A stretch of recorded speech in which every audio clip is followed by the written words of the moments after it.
Hakanan kuma idan aka ba mu yadda yake a tambayar square root of x plus a is equal to b, aka ce mu mai da x subject of the formula, za mu yi abubuwa ne guda biyu a nan.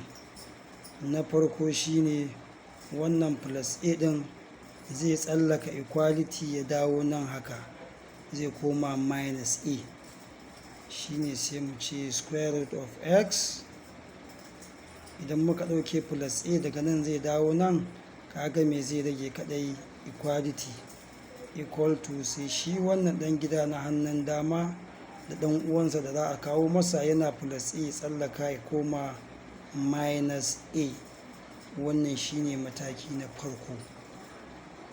Mataki na biyu kuma kamar yadda muka yi a baya, square root ɗin nan zai tsallaka equality sign ya dawo nan hannun ya koma square, don haka x is equal to b minus a, amma me whole square, kowannensu ya shafe shi, wannan power 2 ɗin ya shafi wannan da wannan.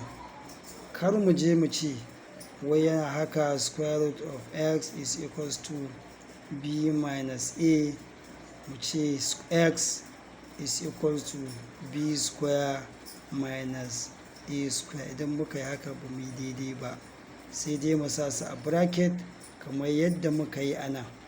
Sashi a bracket sannan sai ka sa power 2 ɗin a sama. To wannan shine yadda ake maida wannan tambayar x ta zama subject of the formula a cikin wannan tambaya. Da fatan kuna ƙayatuwa da wannan tasha tamu ta Manas TV. Idan akwai tambayoyi ko a comment section, mutum ya iya rubutawa, ko da wani abin da kake tunanin ya kamata a ce an yi don ci gabar wannan tasha tamu, muna maraba da shi.